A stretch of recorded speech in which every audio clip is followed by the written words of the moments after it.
Bonsoir à tous, bonjour à tous, salam alaikum, en toutes les langues, à n'importe quel moment de la journée que vous allez regarder cette vidéo. Déjà, petit préambule à toutes les personnes musulmanes qui vont regarder cette vidéo ou qui vont passer par cette vidéo. Sahaf tolkom et Sahar Ramadankum, encore une fois, c'est très important. On est dans ce mois saint et je vous souhaite un très bon mois de Ramadan, encore une fois. Voilà.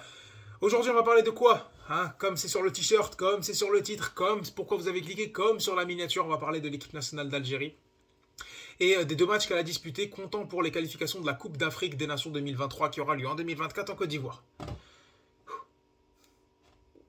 Bon, l'Algérie qualifiée, ça c'est la première bonne nouvelle. Voilà, on a joué 2 fois face au Niger, on a gagné 2 fois face au Niger. Oui. Bon, alors comment ça va structurer cette vidéo euh, Faire des résumés détaillés de chaque match, des deux matchs, c'est pas intéressant. J'avais pensé à faire une vidéo pour chaque match, mais j'avais préféré attendre. J'avais préféré attendre de voir ce que ça donnait le deuxième match et j'ai bien fait parce qu'il y avait beaucoup de similitudes, même si les compositions d'équipe étaient très différentes et on va en parler maintenant.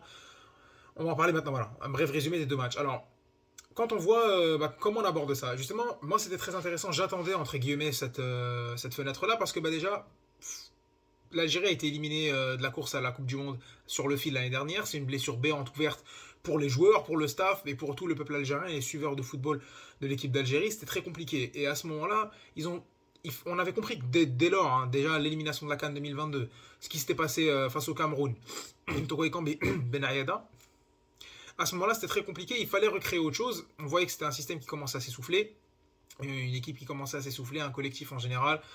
On avait déjà les prémices face au Burkina Faso. Même rien que pour passer au barrage de la Coupe du Monde 2022, c'était assez compliqué. On avait vu, hein, bien avant déjà même la Coupe du Monde, la Coupe d'Afrique 2022. Déjà, tu te fais éliminer. Il fallait une fenêtre FIFA pour, entre guillemets, relancer quelque chose. La fenêtre FIFA que tu as eu près la Coupe du Monde, c'était des vacances où ça te permettait de digérer un petit peu ce que tu avais eu, mais on a surtout avalé de travers avec un match qui apprenait rien face à la Guinée ou au Mali, il me semble, la Guinée. Et à ce moment-là, tu affrontes la Suède où tu te fais. Tu prends un rouge très rapidement, défaite, tu apprends absolument rien. Et c'était, moi, comment j'avais appréhendé ça, je me dis, cette fenêtre-là, c'était l'occasion de revoir l'équipe nationale d'Algérie et d'avoir la possibilité de se relancer dans une toute nouvelle ère finalement. Et c'est ce qui se passe, on le voit avec déjà rien qu'avec la liste, avec l'incorporation de beaucoup de nouveaux jeunes joueurs, hein, on le voit avec déjà de un au terme des gardiens, il n'y a plus Mbolhe, donc voilà, donc il n'y a plus Mbolhe. T'as l'arrivée de Ait Nouri, t'as l'arrivée de Hajem, t'as l'arrivée de Gueton qui est Van Den Kerkhoff, t'as l'arrivée de Shaibi, de Bouanani. Donc à ce moment-là, tu dis, il y a beaucoup de jeunes joueurs. Tu as le retour de Boudaoui, tu as le retour de Bounjah parce que Slimani est blessé. Donc à ce moment-là, c'est vrai que on voit qu'il y a du changement dans l'équipe nationale. Il y a du changement. On s'est dit, à ce moment-là, c'est peut-être le bon moment de relancer quelque chose définitivement, de commencer une nouvelle ère. Et à ce moment-là, tu sais que l'équipe nationale, c'est bon, classe, n'est plus l'ogre, le gros favori qui va venir qui va venir faire peur à tout le monde. Ok. Le cycle s'est essoufflé, il y a des hauts et des bas, il n'y a pas de problème à ce moment-là. Profite du fait que maintenant tu es un petit peu outsider ou entre outsiders et équipe attendue, entre guillemets, pour conduire quelque chose, pour commencer à développer quelques trucs. Et c'est ça, moi, personnellement, de ce que j'attendais de cette date FIFA-là.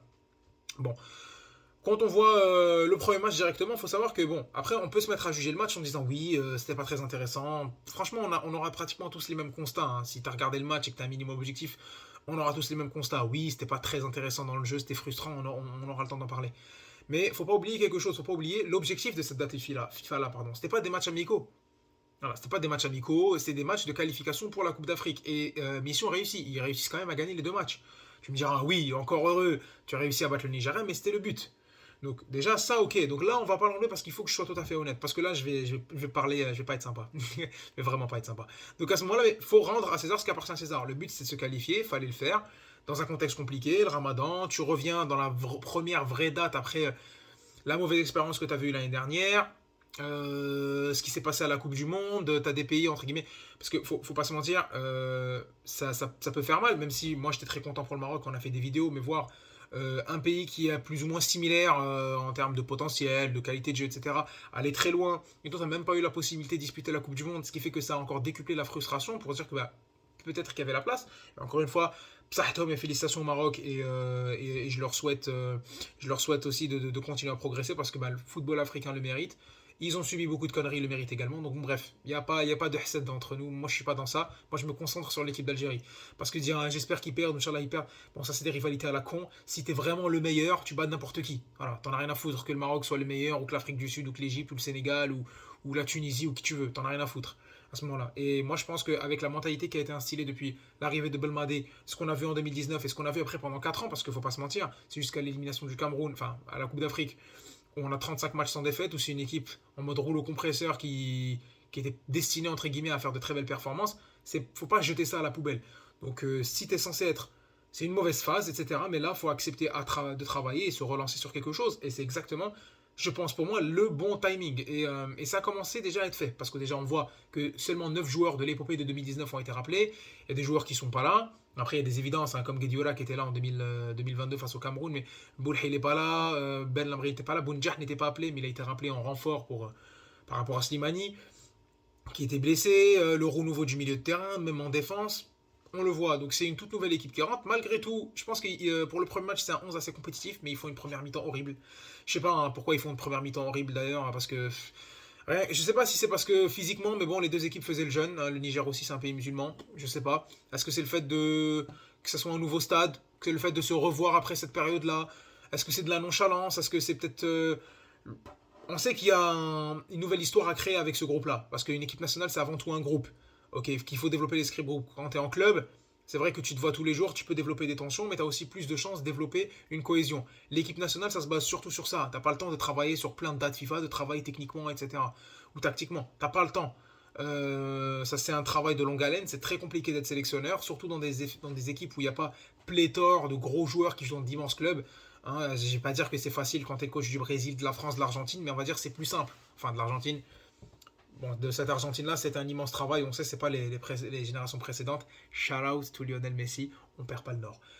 Mais à ce moment-là, c'est surtout sur ça qu'il va être jugé. Et la première période, je les vois, je sais pas, si on peut leur donner une circonstance atténuante, peut-être que ils sont en train de même eux-mêmes d'essayer de se réidentifier à l'équipe nationale, de recréer quelque chose. Mais à ce moment-là, moi, je pense que c'est pas pardonnable. Il faut que tu y ailles directement, en fait.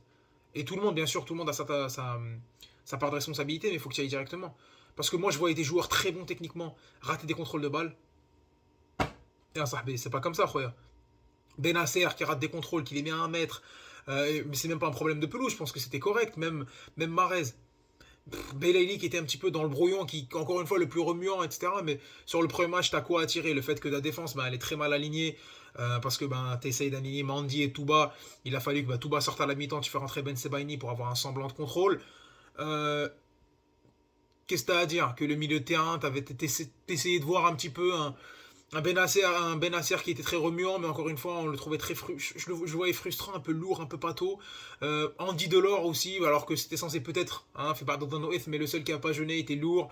Les seuls qui se battaient un petit peu, c'était les nouveaux, hein, avec Ait Nouri et les Riss qui se battaient. Ils sont dans le combat, dans le duel, ils étaient là face à une équipe nigériane qui a ouvert le score très vite sur une erreur défensive, super but d'ailleurs, mais qui globalement, on va parler rapidement du Niger, mais c'était quoi? C'était la défense, tu bouges plus, c'est derrière, tu essaies d'exploiter les contres, tu essaies d'être solide, et une équipe qui est assez solide défensivement pour bien coulisser.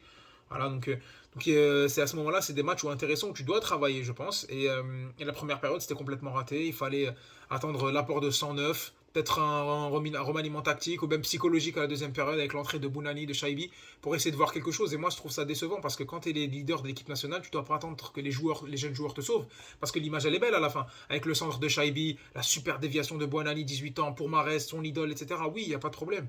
L'image, elle est belle. Et le fait que tu marques à la dernière minute dans un match compliqué, un petit peu traquenard, surtout les Nigérians, ils étaient assez frustrants. Toutes les 3 secondes, tu lui souffles dessus, il demande faute. Ok, mais à ce moment-là, moi, je suis beaucoup plus exigeant parce que tu dois prendre plus le jeu à ton compte et plus tes responsabilités. Il ne faut pas attendre l'entrée de Amora, de Shaibi, de Ait Nouri, enfin, d'attendre ces jeunes-là pour impulser quelque chose. Non, c'est pas à eux c'est à eux, ils doivent s'intégrer dans un collectif bien huilé, encadré par les grands, entre guillemets, par les plus anciens, et apporter leur touche, apporter cette touche de fantaisie, d'insouciance, qui va, à la fin du match, te dit, ça va, on a une équipe qui tourne correct, avec l'apport de ces jeunes-là, on peut aller encore plus loin, parce que notre objectif, il est tel. Mais pas, tu dis, comme moi je me dis, comme vous avez vu sur le titre, ou encore sur la miniature, il y a du boulot, certes, il y a du talent, mais il y a du boulot, parce que pour amener ces jeunes joueurs-là à être très compétitifs, parce que l'objectif à terme, c'est quoi?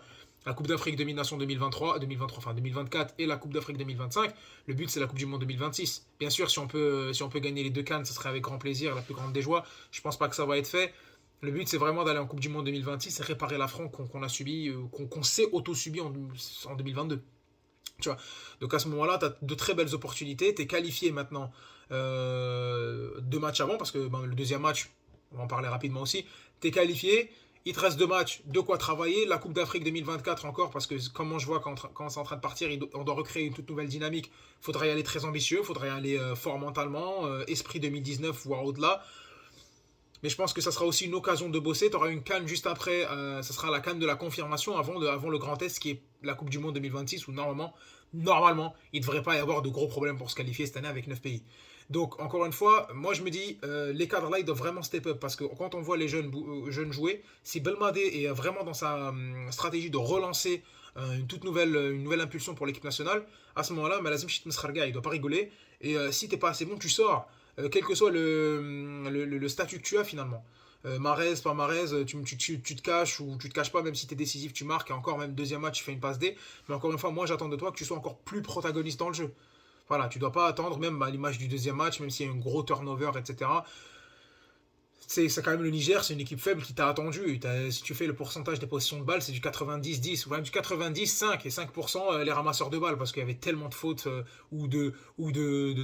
d'amener au sol. Hein, je sais pas, à un moment donné, ils arrêtaient pas de se jeter au sol, c'était un peu chiant.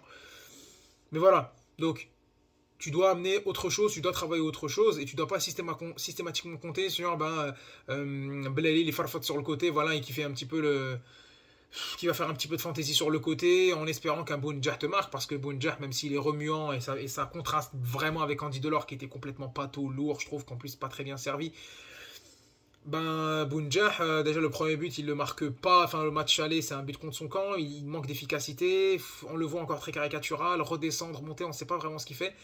Bounjah, moi je pense qu'il peut être très intéressant quand tu as un très bon numéro 9 et rentrer en complément parce qu'il a une grosse capacité physique à les déranger, mais être en titulaire, c'est pas évident. Donc il faudra vraiment que l'effectif puisse être suffisamment costaud pour compenser, entre guillemets, un peu comme en 2019, un manque d'efficacité d'un Bounjah et peut-être compter moins sur son apport face au but, mais ce qu'il peut faire pour arriver au but.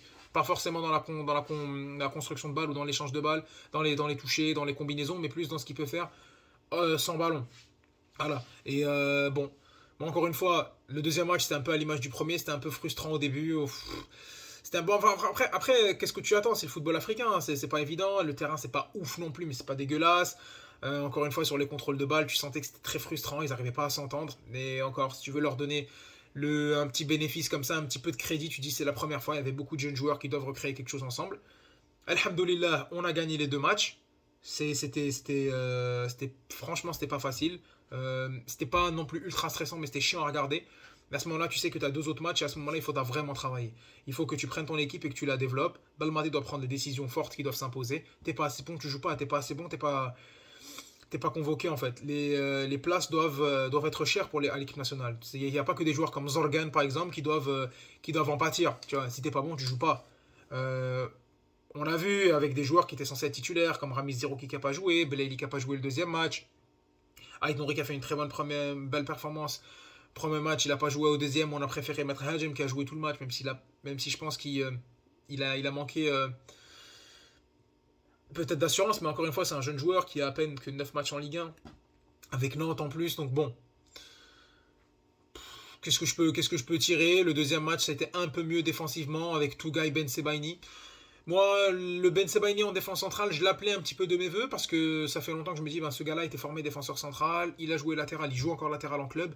Pourquoi pas les tester dans une défense à 3 côté et utiliser des profils type 3-5-2 tels que ben, maintenant Ait Nouri et Léris et essayer de trouver un nouveau système, pourquoi pas? Parce que sur le premier match, tu joues en 4-3-3, sur le deuxième match, tu joues en une espèce de 4-2-3-1 qui peut se devenir en 4-3-3 si Shaibi réintègre le milieu de terrain, avec Ramiz et Benasser. Bon, voilà, donc moi je trouve que c'était un petit peu décevant, c'était très très brouillon, c'était assez poussif. Beaucoup de joueurs qui étaient pas à leur niveau, pas au niveau attendu. Donc encore une fois, il y a beaucoup de boulot, il y a beaucoup de choses à faire, que ce soit sur le mental, sur la tactique, sur le physique, sur le technique. Et surtout sur l'implication. Après, pour parler des points positifs, parce qu'il faut le faire, les jeunes Tel que Shaibi, c'est une nouvelle pépite, c'est incroyable. Moi, j'ai adoré. Contrôle de balle, remise, orientation, grinta, envie. Même quand on lui refuse ses buts, il est frustré. On a vu même des joueurs tenter, mais Van Den Kerkhoff, là, Guitoun, nouveau de l'équipe nationale qui s'est donné. Plusieurs jeunes qui se sont donnés. On aura l'occasion d'en parler. On va pas s'étaler énormément là-dessus, mais on aura l'occasion d'en parler dans les prochaines vidéos, dans les prochaines rencontres. Moi, ça peut amener que du positif, ça peut présager que du bon, mais encore une fois, à voir et à savoir qu'est-ce qu'il va faire avec, justement. Et c'est à ce moment-là où Belmadi a une immense responsabilité parce que là, maintenant, tu joues l'avenir de l'équipe nationale et c'est un virage, c'est un tournant qu'il ne faut absolument pas rater. En tout cas, c'était tout. En ce qui concerne l'équipe nationale d'Algérie, l'avenir nous dira qu'est-ce qui nous réserve. En tout cas, on verra bien ce que Belmadi pourra préparer pour cette équipe nationale. Moi, j'espère, je vous dis déjà salam alaikum, c'est bon, la vidéo elle est finie. J'espère que vous avez apprécié. J'ai beaucoup débité. Mais encore une fois, j'espère que vous avez apprécié le travail de comment j'ai abordé le retour sur cette fenêtre date FIFA pour l'équipe nationale d'Algérie. Pas le débrief spécifique du match, mais un peu parler autour de ce que j'ai pensé, de comment je me projette, etc. pour l'équipe nationale, de son contexte, de la liste de l'équipe. J'espère que vous avez apprécié le travail. Moi, j'essaie d'apporter quelque chose de nouveau que du débrief de match simple comme ça. Donc bon, je dénigre pas, j'en fais aussi sur la chaîne. J'ai essayé autre chose. J'espère que vous apprécierez. Il faut bien conjuguer. Voilà. En tout cas, vous êtes de plus en plus nombreux sur ma chaîne, même si c'est une toute nouvelle chaîne qui commence. Moi, comme je dis, c'est une masterclass en projet. J'espère qu'on va continuer à progresser. Moi, j'ai confiance en tout cas en moi. J'ai confiance aussi aux personnes qui me suivent. J'ai fait une vidéo sur le Barça. D'habitude, j'ai une centaine de vues. Là, je crois que j'ai eu 1500, 1600. C'est génial. Je pense qu'on peut continuer à travailler ensemble, à se développer. On va investir sur du nouveau matériel. On va y aller, on va continuer. On ne va pas vous sevrer de contenu. Voilà, donc pour toutes les personnes qui vont tomber sur cette vidéo, les fans de l'équipe nationale ou pas, ceux qui veulent se renseigner sur le football africain et à travers l'Algérie, n'hésitez pas à venir me contacter dans mes réseaux sociaux, sur les commentaires, à me poser des questions. Est-ce que vous êtes d'accord, pas d'accord? J'ai certainement oublié des choses. Venir débattre avec moi, il n'y a aucun problème, je suis tout à fait ouvert, on peut discuter. Pas de souci, n'hésitez pas à liker, encore une fois, je vous le rappelle, à commenter, à vous abonner, à partager. Surtout vous abonner, ça fait plaisir. Mettre des likes parce que quand tu te lèves le matin et que tu es un nouveau créateur de contenu, tu as mis du temps à te lancer, tu sais quelque part que c'est un peu fait pour toi. Tu regardes, tu dis, ah tiens, c'est monté. Ah tiens, d'habitude j'ai 100 vues, aujourd'hui j'en ai 1600. Ça récompense le travail d'une vidéo où tu essaies de la travailler différemment, d'apporter des informations que peut-être d'autres personnes n'offrent pas, etc. Donc bon, donc chacun se démarque comme il peut. En tout cas, moi, c'est ce que je produis. J'espère que vous passez un très bon moment parce que pour moi, c'est ça l'essentiel. Passer un très bon moment autour d'une passion commune qu'on a. En tout cas, c'était tout pour moi. Je vous dis salam alaikum, merci, wa tahiyya al-Jazair et on se voit à très très vite pour une nouvelle vidéo.